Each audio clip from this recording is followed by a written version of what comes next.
Welcome back to my YouTube channel learning student. स्वागत है आप सभी लोग का हमारे इस यूट्यूब चैनल पे। तो आज हम लेके आए हैं क्लास 10th के जो बच्चे हैं उनके लिए विज्ञान का जो है कि वर्णनात्मक प्रश्न। ठीक है, ये क्वेश्चन जो है कि वर्णनात्मक प्रश्न यानी कि आपका हम जो है कि एक क्वेश्चन पेपर ही लेकर के आए हैं, प्रतिदर्श का मॉडल पेपर।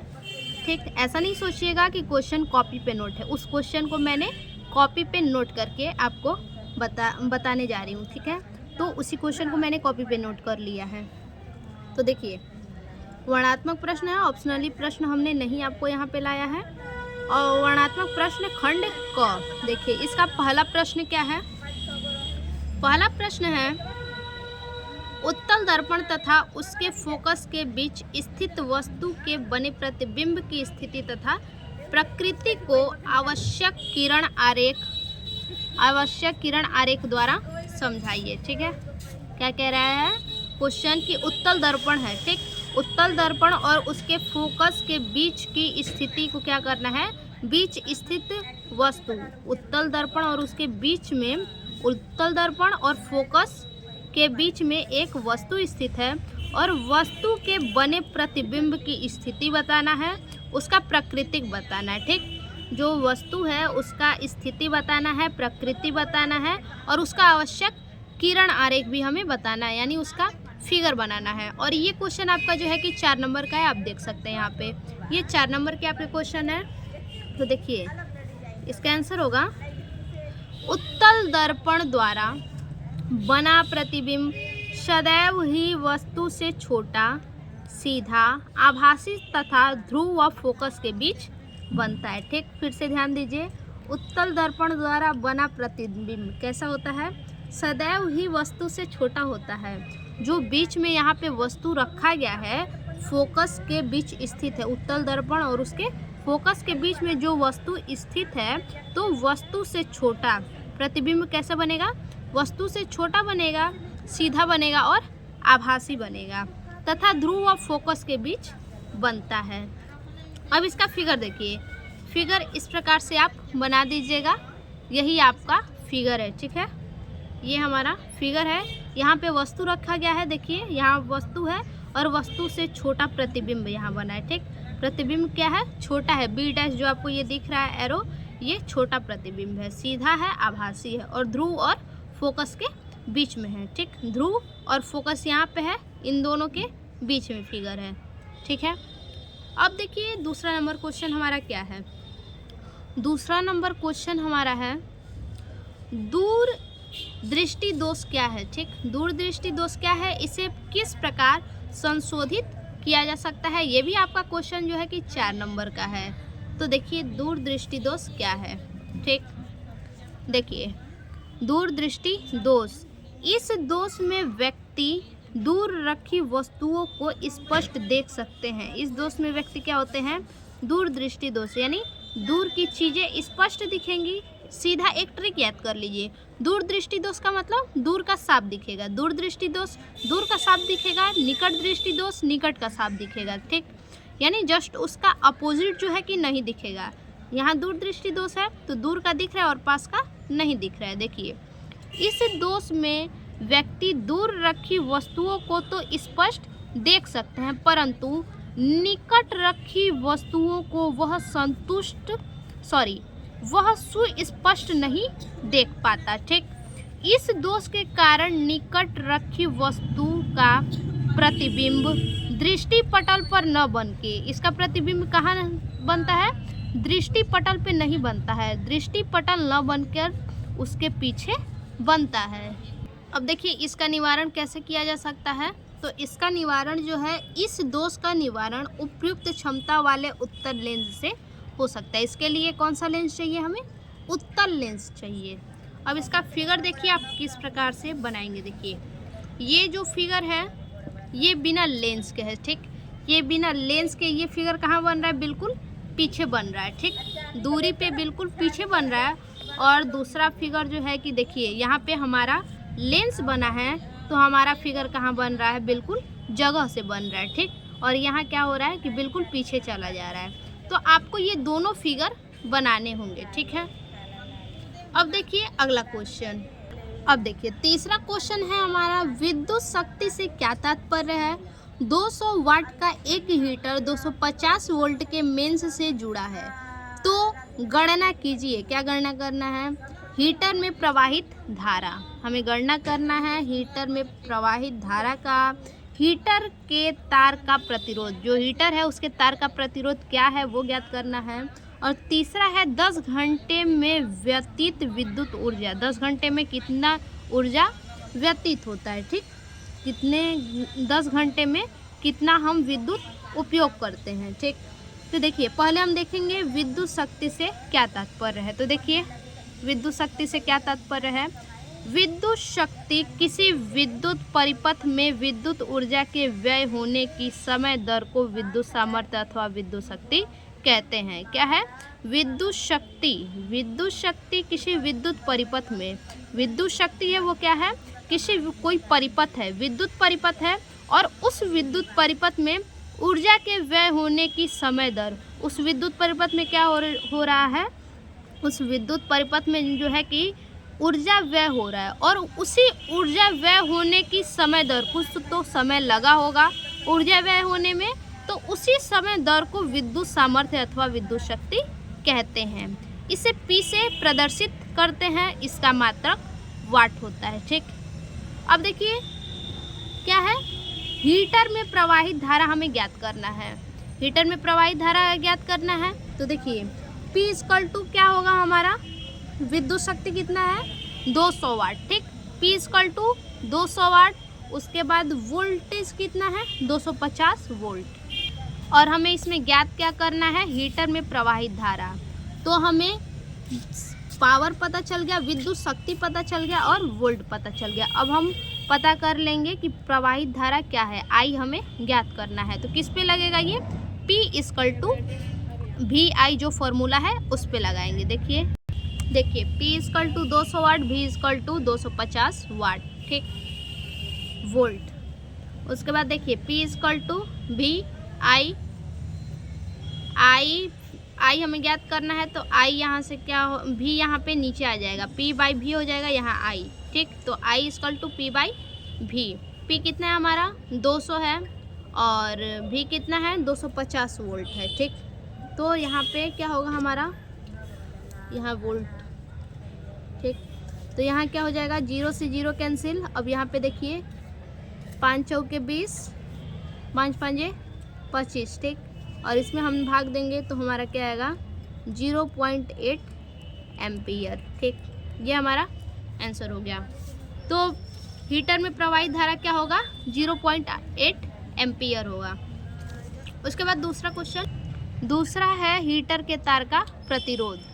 देखिए हीटर का तार का प्रतिरोध को R से प्रदर्शित करते हैं, तो R equal to V by I होगा, ठीक। तो V हमारा दिया हुआ है, कितना है, V हमारा है 250, ठीक, 250।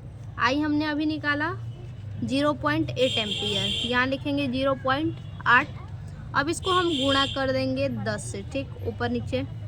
तो यहाँ पे हमारा क्या होगा 2500, ठीक, 2500, और नीचे हमारा 8 हो जाएगा।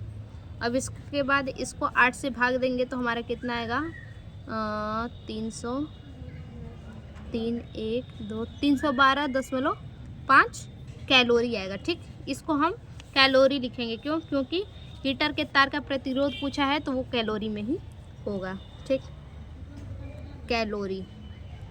इसको आप लोग बच्चा सभी लोग सॉल्व कर लीजिएगा, ठीक है, कैलोरी।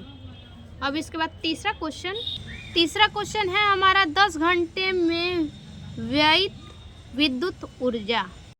व्ययित ऊर्जा हमें निकालना है। तो पहले देखिए हमारा R प्रतिरोध कितना आया है 312, यानी 312.5 कैलोरी।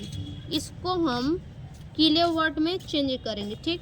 312.5 को क्या करेंगे किलोवाट में चेंज करेंगे, तो हमारा होगा 0.2 केल्विन है, इसको 10 आवर है, ठीक।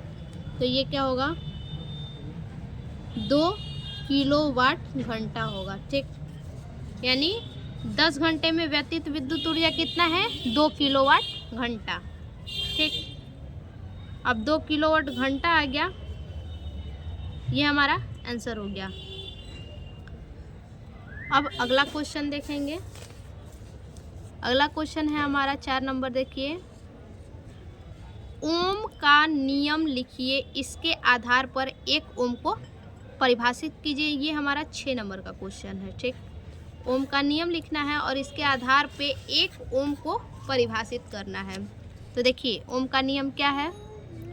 ओम का नियम है किसी विद्युत परिपथ में धातु के तार के 2 सिरों के बीच, कोई विद्युत परिपथ है और उस विद्युत परिपथ में जो भी धातु है, जिस धातु का तार है, उस विद्युत परिपथ में जो धातु का तार है, उन तार के 2 सिरों के बीच विभवांतर उसमें प्रवाहित होने वाली विद्युत धारा के समानुपाती होता है। उन सिरों के बीच जो विभवांतर होता है उसमें जो धारा प्रवाहित होती है, उस धारा में प्रवाहित होने वाली विद्युत धारा के समानुपाती होता है, परंतु तार का तापमान समान रहना चाहिए। ठीक, अब इसके बाद पूछा है इसके आधार पे एक ओम को परिभाषित कीजिए।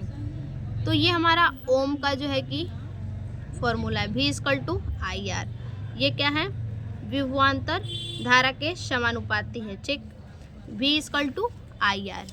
अब देखिए इसमें जो है कि R एक नियतांक है। R क्या है? R एक नियतांक है जिसे तार का प्रतिरोध कहते हैं। एक ओम की परिभाषा क्या होगा? एक ओम का परिभाषा हमसे पूछा गया है, तो एक ओम का परिभाषा होगा, देखिए पहले समझिए, एक ओम इक्वल टू क्या, R इक्वल टू क्या होता है? V/I होता है। तो एक ओम बराबर क्या होगा? 1 वोल्ट बटे में 1 एम्पियर होगा। ठीक, अब इसको परिभाषित कैसे करेंगे? देखिए कैसे परिभाषित करेंगे। लिखेंगे यदि किसी चालक के दोनों सिरों के बीच, यदि किसी चालक के दोनों सिरों के बीच विभवांतर 1 वोल्ट है, विभवांतर कितना है? 1 वोल्ट है, उसमें 1 एम्पियर विद्युत धारा प्रवाहित होती है। इसी को बताया गया, जो ये फॉर्मूला है इसी को बता रहे हैं। किसी चालक के दोनों सिरों के बीच विभवांतर 1 वोल्ट है, 1 वोल्ट है, उसमें 1 एम्पियर विद्युत धारा प्रवाहित होती है, 1 एम्पियर विद्युत धारा प्रवाहित हो रही है, तब उस चालक का प्रतिरोध R 1 ओम होता है। अब इसमें देखिए अथवा करके, देखिए अथवा है, अथवा करके एक और क्वेश्चन दिया है। ये भी क्वेश्चन जो है 6 नंबर का है, दोनों में से कोई एक ही करना है। ये क्वेश्चन क्या है? मानव नेत्र के प्रमुख भागों की वर्णन कीजिए। मानव नेत्र का जितने भी भाग हैं उनका वर्णन करना है तथा उसका सचित्र वर्णन कीजिए, उसका फिगर बनाना है। किसी वस्तु का मानव नेत्र से प्रतिबिंब बनना किरण आरेख द्वारा स्पष्ट कीजिए। यानी मानव नेत्र का क्या करना है? प्रतिबिंब बनाना है। ठीक, तो देखिए इसको आप किस प्रकार से करेंगे? तो देखिए यहाँ हमने बता दिया आपको। सबसे पहले आप मानव नेत्र लिखेंगे, हेडिंग डाल के मानव नेत्र क्या है। ठीक, मानव नेत्र इतना लिखने के बाद दूसरा हेडिंग डालेंगे मानव नेत्र की संरचना। ठीक, उसके बाद संरचना में लिखेंगे, उसके बाद आँख का क्या करेंगे? फिगर बनाएंगे और उनके प्रमुख भागों का वर्णन करेंगे। प्रमुख भाग में कौन कौन से हैं आँख में? दृढ़ पटल हेडिंग डालेंगे, उसके बारे में लिखेंगे। कॉर्निया हेडिंग डालेंगे, उसके बारे में लिखेंगे। आइरिस हेडिंग डालेंगे, उसके बारे में लिखेंगे।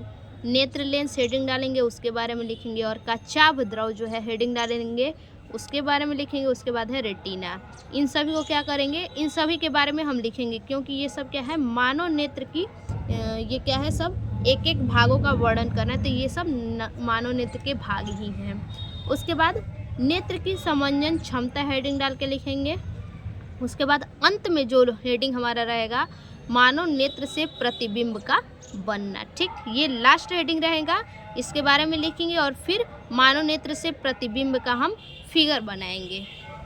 तो ये हमारा जो है कि क्लास 10th का जो साइंस का है, इसमें हमारा फिजिक्स ख़त्म हुआ। उसके बाद खंड ख है, इसमें हमारा केमिस्ट्री दिया हुआ है। ठीक, खंड ख में केमिस्ट्री है। पहला क्वेश्चन हमारा क्या है?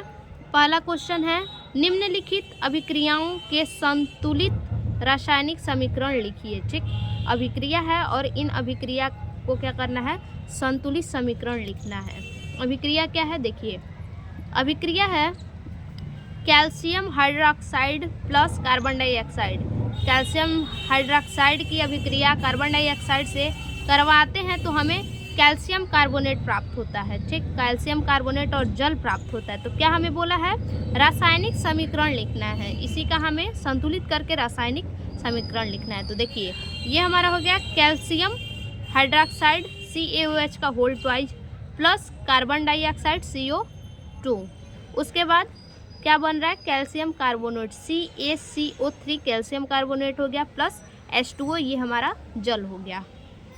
देखिए दूसरा है जिंक प्लस सिल्वर नाइट्रेट, इन दोनों की अभिक्रिया कराई जा रही है। तो क्या बन रहा है, जिंक नाइट्रेट प्लस सिल्वर। ठीक, इसका समीकरण देना है तो आप समीकरण क्या लिखेंगे, Zn+2 AgNO3, Zn जिंक हो गया, AgNO3 सिल्वर नाइट्रेट हो गया, और जिंक नाइट्रेट प्राप्त हो रहा है ZnNO3 का होल ट्वाइस जिंक नाइट्रेट हो गया, और सिल्वर 2Ag, ये हमारा सिल्वर अलग हो गया।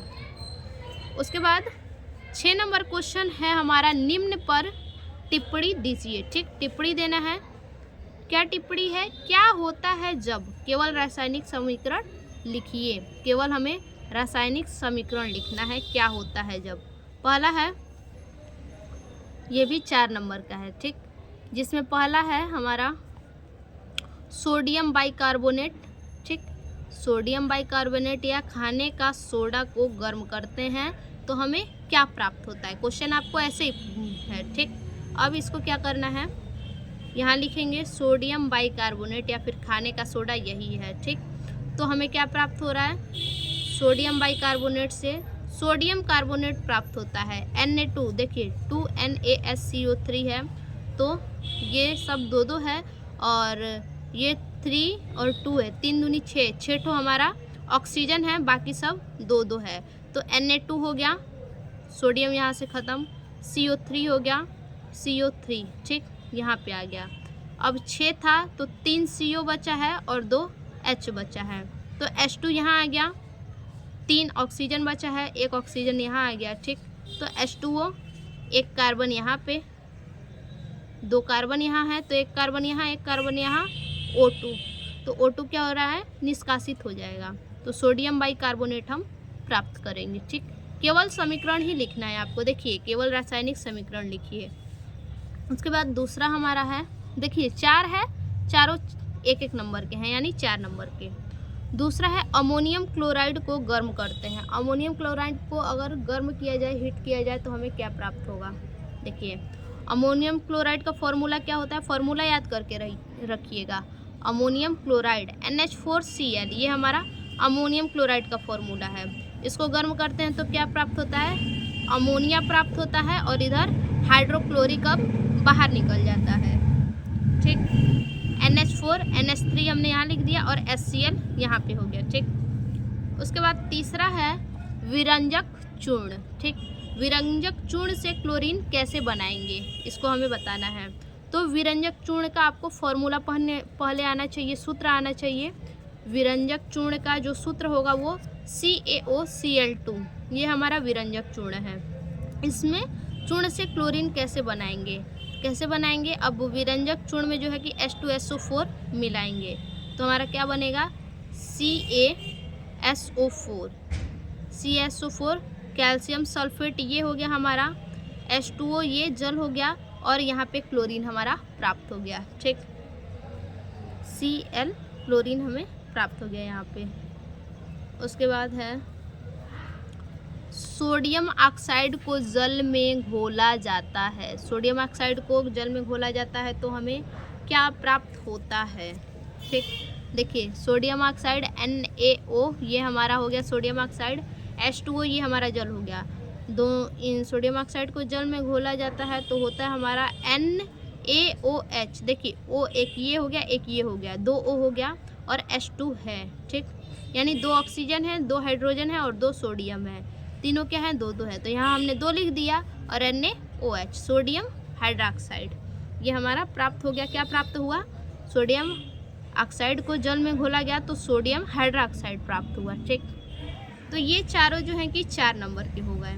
उसके बाद हमारा अगला जो 7 नंबर क्वेश्चन है, देखिए 7 नंबर क्वेश्चन हमारा क्या कह रहा है निम्नलिखित यौगिकों के IUPAC पद्धति के नाम बताइए। ठीक, हमें क्या करना है, IUPAC पद्धति का नाम बताना है और ये 6 नंबर का क्वेश्चन है। ठीक है, तो देखिए पहला क्या है, CH3 single bond CH2 single bond CH2 single bond CH2 single bond CH2 single bond CH2OH। ठीक, यानी कि सबसे पहले समझिए, इस ऐसे आप आएगा तो कंफ्यूज मत होइएगा। ऐसे आने का मतलब आपका क्या होगा, ऐसे। ठीक, देखिए CH3 single bond CH2 single bond CH2 single bond CH2 single bond CH2 single bond CH2OH। ठीक, अब सबसे पहले समझिए ग्रुप कितने होते हैं, 3 होते हैं। कौन कौन से, N इन आइन। ठीक, N ग्रुप में सिंगल बॉन्ड आते हैं, इन ग्रुप में डबल बॉन्ड आते हैं और आइन ग्रुप में ट्रिपल बॉन्ड आते हैं। ठीक, और ये OH क्या है, ये हमारा क्रियात्मक समूह है। कौन सा है, ऑल ग्रुप है हमारा। ठीक, ऑल ग्रुप है, ये क्रियात्मक समूह है, ऑल ग्रुप है। ठीक, तो देखिए अब यहाँ पे meth eth meth pro but pent hex. ठीक, ये हेक्स हो गया हमारा।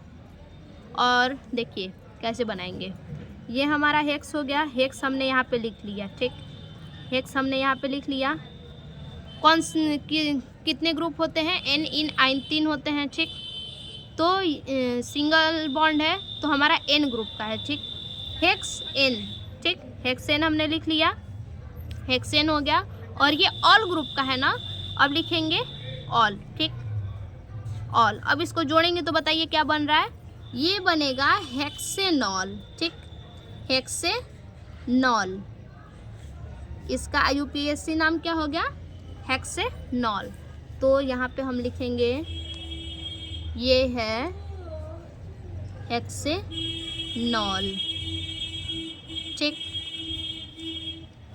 उसके बाद दूसरा देखिए क्या है, देखिए 6 नंबर का है, ध्यान दीजिएगा बच्चा। CH3CHO, ये क्या है, एसिटल्डिहाइड है। तो इसको कैसे लिख सकते हैं, इस प्रकार से लिखेंगे CH3CHO। ठीक, तो ये क्या है, इसमें कितने का, एथ और मेथ और एथ। ठीक, मेथ एथ। तो अब बताइए क्या होगा, ये तो एथ हो गया।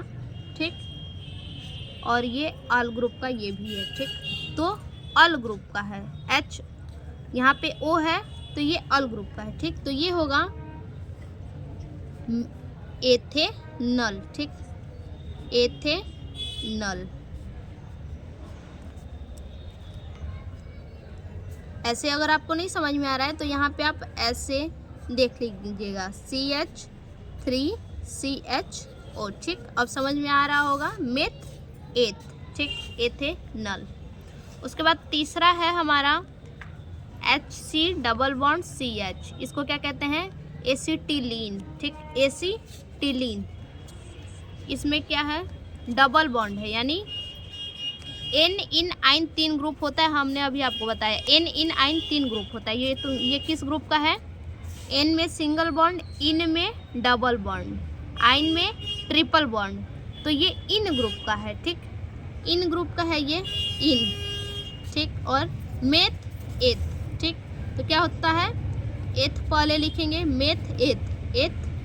ठीक, एथ में इन जोड़ेंगे तो क्या होगा, मेथाइन। तो इसका नाम हम क्या देंगे, मेथाइन। सॉरी बच्चा, मेथाइन नहीं, एथाइन होगा।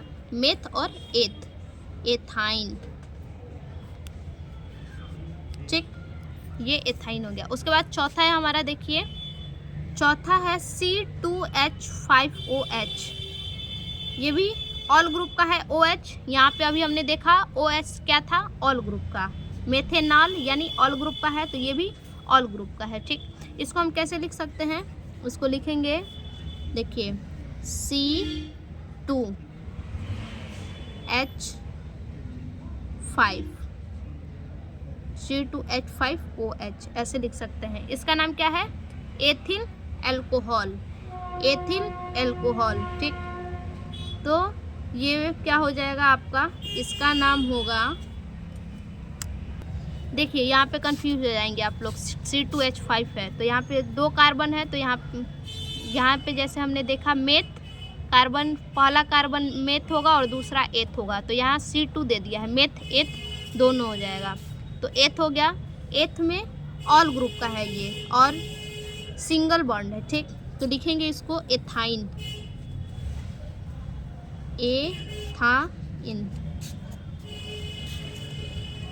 मेथ और एथ। देखिए 2 कार्बन है, ये हमारा मेथ हो गया और ये हमारा एथ हो गया है, एथ हो गया। और OH अगर इसमें जुड़ जाए तो ये क्या हो जाएगा, ऑल हो जाएगा। तो सॉरी, ये हमारा होगा मेथेनॉल, एथाइन नहीं एथेनॉल होगा, एथेनॉल, ठीक, एथेनॉल। अब अगला देखेंगे। अब इसके बाद अगला देखिए क्या है, CH3C ट्रिपल बॉन्ड है, ठीक। और फिर C है सिंगल बॉन्ड CH3, इसको कैसे लिख सकते हैं, CH3 single bond, C triple bond, फिर C सिंगल बॉन्ड CH3, ठीक। अब इसको कैसे करेंगे, तो देखिए मेथ एथ प्रोप ब्यूट, क्या हो जाएगा, ब्यूट। हम यहाँ पे ब्यूट लिख लिए, ठीक, ब्यूट हो गया। ये क्या है, ट्रिपल बॉन्ड है ना, तो क्या होगा, ट्रिपल बॉन्ड में N इन आइन, आइन होगा, ठीक, आइन, आइन, ठीक। तो इसको क्या पढ़ेंगे, देखिए फिर से मेथ एथ प्रो ब्यूट, ब्यूट हो गया और ट्रिपल बॉन्ड है तो आइन हो गया, ठीक। तो लिखेंगे इसको ब्यूटाइन, क्या लिखेंगे जोड़ के इसको, ब्यूटाइन 2, 2 क्यों लिखेंगे, क्योंकि देखिए मेथ एथ दूसरे नंबर पे ट्रिपल बॉन्ड है इसीलिए 2 लिखेंगे, ठीक। क्या, ब्यूटाइन, ब्यूटाइन 2, ठीक। अब इसके बाद छठवा है, देखिए इसको कैसे लिखेंगे, CH3 CHOH CH3, ठीक। अब इसमें देखिए क्या है, मेथ एथ प्रोप, क्या है ये, प्रोप है, प्रोप हम लिख लिए हैं, ठीक।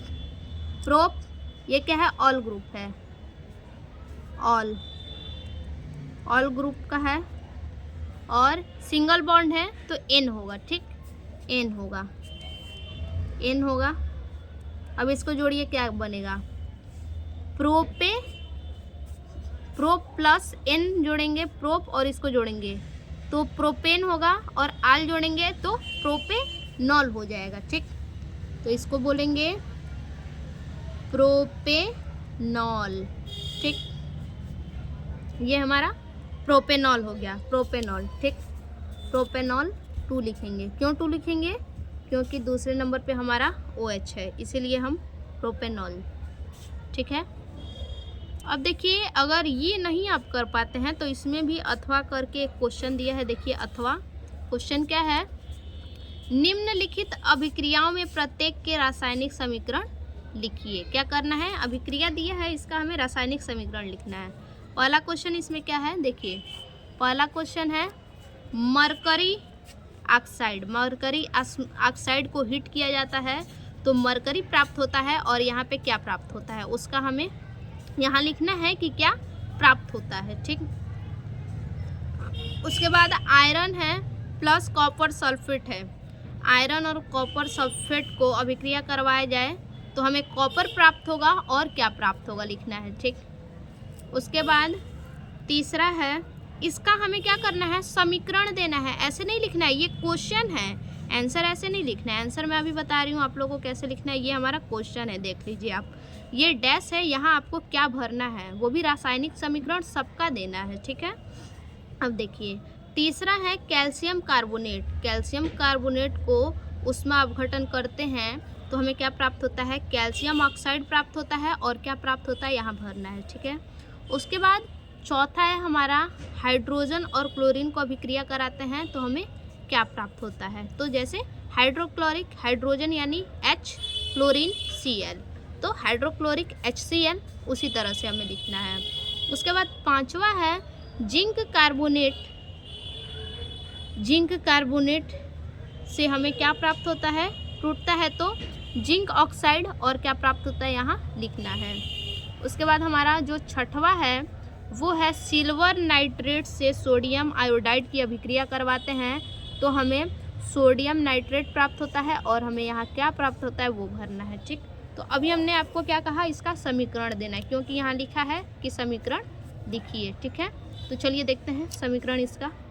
देखिए ये है पहला, मरकरी ऑक्साइड बोला था ना, मरकरी ऑक्साइड, इसको उष्मा देते हैं तो क्या हमें प्राप्त होता है, बताया है मरकरी प्राप्त होता है। खाली स्थान दिया था, खाली स्थान पे क्या है, हमें ऑक्सीजन प्राप्त हो रहा है। ठीक है, ऐसे लिखना है।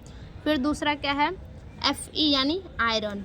दूसरा हमें बोला है कि आयरन में कॉपर सल्फेट मिलाते हैं तो हमें कॉपर प्राप्त होता है, और क्या प्राप्त होता है, तो और हमें जो प्राप्त होता है वो है FeSO4 यानी आयरन सल्फेट प्राप्त होता है। ठीक है, देखिए जो हमने ब्लू से लिखा है वो डैश के लिए छोड़ा है, इसलिए हमने उस जगह पे ब्लू से लिखा है। ठीक है, अब देखिए कैल्शियम कार्बोनेट, कैल्शियम कार्बोनेट उसमें अपघटन होता है तो क्या प्राप्त होता है, कैल्शियम ऑक्साइड प्राप्त होता है, और क्या प्राप्त होता है बताना है, तो जो बताना है वो है CO2 प्राप्त होता है। ठीक है, अब देखिए H2+Cl हाइड्रोजन और क्लोरीन, इसको अभिक्रिया करवाते हैं तो क्या प्राप्त होता है, तो इसको अभिक्रिया करवाएंगे तो हाइड्रोक्लोरिक अम्ल हमें प्राप्त होगा। उसके बाद है जिंक कार्बोनेट। जिंक कार्बोनेट से हमें क्या प्राप्त होता है, जिंक ऑक्साइड प्राप्त होता है, और डैश जो है वहाँ पे हमारा होगा CO2 प्राप्त होता है। यानी समीकरण आपको इसी तरह से देना है।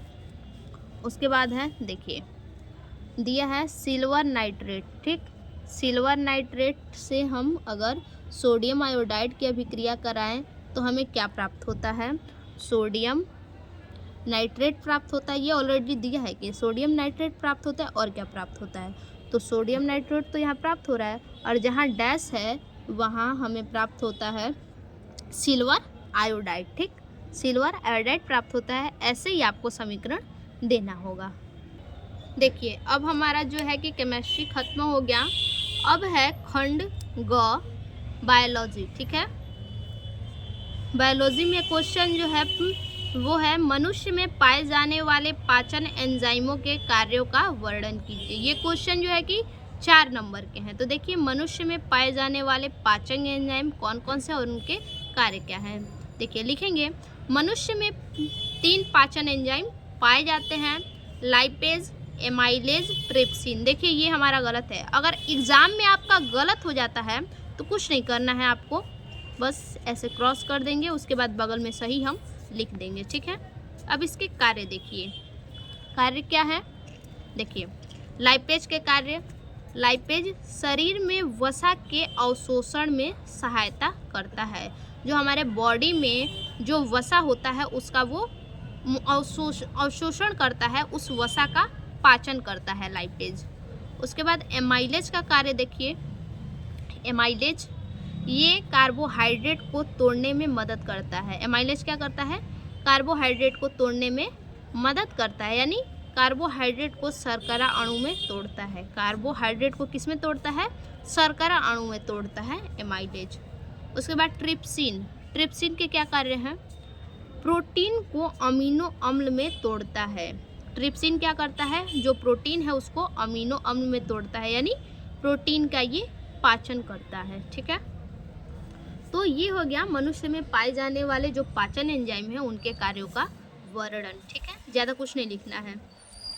अब अगला क्वेश्चन है जो वो 9 नंबर है, कायिक जनन किसे कहते हैं, तने द्वारा इस विधि का उदाहरण दीजिए। ठीक है, कायिक जनन क्या है, इसका उदाहरण देना है। देखिए कायिक जनन, जब किसी पौधे का नया पौधा, जब किसी पौधे का नया पौधा उसके किसी कायिक भाग से पैदा होता है। ठीक, यानी कहने का मतलब है कि जब किसी पौधे का नया पौधा, कोई पौधा है उसी से क्या है, उसी के कायिक भाग से नया पौधा पैदा हुआ है, उसे क्या कहते हैं, कायिक जनन कहते हैं। ठीक, अब यहाँ क्या बोला है कि तने द्वारा इस विधि का एक उदाहरण दीजिए, यानी कायिक जनन का क्या करना है, हमें उदाहरण देना है। कायिक जनन तने के द्वारा भी होता है। ठीक है, जैसे में गुलाब के तने द्वारा नया पौधा बनाना, ठीक, बनना।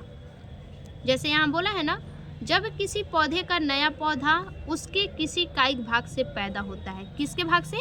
कायिक भाग से नया पौधा पैदा होता है। कायिक भाग का मतलब है कि जैसे गुलाब हमने लगाया और उसके डंठी को तोड़ के कलम बना के अगर हम लगा देते हैं तो उससे हमें नया पौधा प्राप्त हो जाता है, तो उसी को कहते हैं हम कायिक जनन। ठीक है, आई होप बच्चा आप लोग समझ रहे होंगे।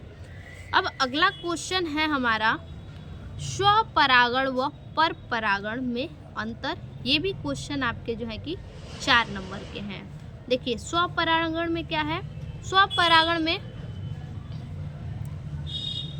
इसमें देखिए स्वपरागण में इसमें परागकण किसी फूल के या उसी पौधे के दूसरे फूल के स्त्री केसर तक पहुँचते हैं। ठीक, ध्यान दीजिए, स्वपरागण में क्या होता है, स्वपरागण में जो परागकण होते हैं, जो पुष्प के परागकण होते हैं, किसी भी पुष्प के जो परागकण होते हैं वो परागकण उसी पौधे के दूसरे फूल के, ठीक, उसी पौधे के दूसरे फूल के स्त्री केसर तक पहुँचते हैं। और परपरागण में क्या होता है, इसमें परपरागण में परागकण किसी दूसरे पौधे के फूल के वर्तिकाग्र पर पहुँचते हैं। ठीक,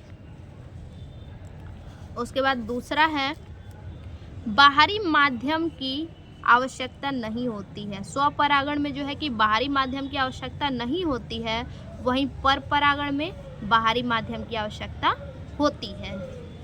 तीसरा अंतर, स्वपरागण उभयलिंगी फूलों में होता है। स्वपरागण किसमें होता है, उभयलिंगी फूलों में होता है, जिनमें परागकोश और वर्तिकाग्र एक समय में परिपक्व होते हैं। और वहीं देखिए जो परपरागण है, इनमें भी जो है कि परपरागण उभयलिंगी पौधों में होते हैं। स्वपरागण भी उभयलिंगी में ही होते हैं और परपरागण भी जो है कि वो भी उभयलिंगी में ही होते हैं, यानी दोनों उभयलिंगी में ही होते हैं। लेकिन अंतर क्या है, स्वपरागण में परागकोश और वर्तिकाग्र एक समय में परिपक्व होते हैं, वहीं परपरागण में परागकोश और वर्तिकाग्र अलग अलग समय में परिपक्व होते हैं। परपरागण में अलग अलग समय में परिपक्व होते हैं और स्वपरागण में जो है कि एक समय में परिपक्व होते हैं। अब इसमें देखिए स्वपरागण में उदाहरण गेहूं, मटर आदि, वहीं परपरागण का उदाहरण क्या है, भिंडी, टमाटर, बैगन आदि। ठीक, अब देखिए इसके बाद अगला क्वेश्चन है जो वो है मानव में लिंग निर्धारण प्रक्रिया का विस्तार में वर्णन कीजिए। ठीक है, विस्तार में इसका वर्णन करना है और ये जो क्वेश्चन है वो 6 नंबर का है। तो चलिए देखते हैं। अब देखिए, मनुष्य में 23 जोड़ी गुणसूत्र अर्थात संख्या में 46 गुणसूत्र पाए जाते हैं। ठीक है, उसके बाद पॉइंट वाइज करके लिखिएगा बच्चा। ठीक है, जिनमें से 22 जोड़ी गुणसूत्र अर्थात संख्या में 44 गुणसूत्र को समजात गुणसूत्र कहते हैं, जो नर तथा मादा दोनों में एक समान होता है। ठीक है, यानी नर मादा में कितने होते हैं, 46 गुणसूत्र होते हैं, यानी 23 जोड़े गुणसूत्र होते हैं, जिसमें से 22 जोड़ी जो होता है गुणसूत्र सेम रहता है। नर और मादा में दोनों समान होते हैं 22 जोड़ी, लेकिन 23वां जोड़ा जो होता है वो लिंग निर्धारण करता है। ठीक है, जबकि शेष 2 गुणसूत्र एक जोड़ी, यानी 23वां जोड़ा लिंग गुणसूत्र कहलाता है, जो नर मादा दोनों में अलग अलग होता है। नर और मादा में क्या होता है, लिंग गुणसूत्र अलग अलग होता है। नर में लिंग गुणसूत्र XY होता है तथा मादा में लिंग गुणसूत्र क्या होता है, XX होता है, यानी XX होगा तो वो मादा होगी और XY होगा तो वो नर होगा। लिंग गुणसूत्र के द्वारा ही लिंग का निर्धारण होता है। ठीक है, लिंग गुणसूत्र के द्वारा ही लिंग का निर्धारण होता है। माता एवं पिता दोनों के शरीर में बनने वाले युग्मकों में उनका एक एक लिंग गुणसूत्र पाया जाता है। ठीक, माता और पिता में जो भी लिंग गुणसूत्र हैं उन दोनों में से जो 23वां जोड़ा होता है, 23वें जोड़े में से एक एक गुणसूत्र जो है कि वो युग्मक में पाए जाते हैं। माँ के शरीर में बनने वाले सभी अंडाणु में एक्स लिंग गुणसूत्र पाया जाता है। ठीक, माँ के शरीर में जितने भी गुणसूत्र बनते हैं वो एक्स लिंग के गुणसूत्र होते हैं। अगला है, जबकि पिता में एक्स वाई लिंग गुणसूत्र पाया जाता है। पिता में क्या पाया जाता है? एक्स और वाई लिंग गुणसूत्र पाया जाता है। जब माँ का अंडाणु पिता के एक्स गुणसूत्र वाले लिंग से निषेचित करता है। ध्यान दीजिए, माँ का जो अंडाणु होता है जब पिता के एक्स गुणसूत्र वाले लिंग से निषेचन करता है तो प्राप्त संतान 2XX लिंग गुणसूत्र के कारण मादा संतान का निर्माण होता है। यानी कहने का मतलब है कि क्या बोला है कि जब माँ का अंडाणु पिता के एक्स गुणसूत्र वाले लिंग से निषेचित होता है, पिता क्या कर रहा है? अपना एक्स गुणसूत्र होता है और माता के पास ऑलरेडी XX ही होता है। ठीक, तो एक्स गुणसूत्र में जब पिता का भी एक्स गुणसूत्र मिलेगा तो वो तो XX हो जाएगा। अगर XX लिंग गुणसूत्र होगा तो वो क्या होगा? संतान मादा का निर्माण होगा। अब देखिए, जब माँ के अंडाणु से पिता का वाई लिंग गुणसूत्र वाला शुक्राणु निषेचन करता है, माँ के अंडाणु से क्या करता है? पिता का वाई। देखिए, हमने अभी बताया कि माँ के पास लिंग गुणसूत्र कौन कौन सा होता है? XX होता है और वो कभी भी X ही दे सकती हैं। ठीक, तो उस X में अगर पिता अपना Y लिंग गुणसूत्र दे तो XY बनेगा। अगर XY बनेगा तो क्या हमें प्राप्त होगा? नर संतान प्राप्त होगा। ठीक है, XY जब गुणसूत्र बनेगा तो हमें नर संतान प्राप्त होगा। इसीलिए वो बोला है जब माँ के अंडाणु से पिता का Y लिंग गुणसूत्र वाला शुक्राणु निषेचित करता है, वाई लिंग का जो गुणसूत्र होता है वो शुक्राणु निषेचित करता है तो प्राप्त संतान क्या होता है? नर होता है। संतान का लिंग निर्धारण माता पिता के लिंग गुणसूत्र के द्वारा होता है। संतान का लिंग निर्धारण कैसे होता है? माता पिता के लिंग गुणसूत्र के द्वारा ही संतान का लिंग निर्धारण होता है। देखिए बच्चा, इसी में अथवा करके मानव में नर जनन तंत्र का नामांकित चित्र बनाइए। आपको एग्जाम में देगा मानव का नर जनन तंत्र का या तो नामांकित चित्र बनाइए, यानी चित्र बना के आपको क्या करना है? उसका चित्र का पूरा नाम लिखना है कि कौन सा कहाँ है। ठीक, एपिडिडमिस कहाँ है, शुक्राणु कहाँ है, सब कुछ आपको लिखना पड़ेगा। या फिर आपको दे देगा सचित्र वर्णन करने के लिए, यानी फिगर के साथ उसका वर्णन कीजिए। मानव में नर जनन तंत्र जो है उसका पूरा विस्तार से वर्णन कीजिए। ठीक है, तो ये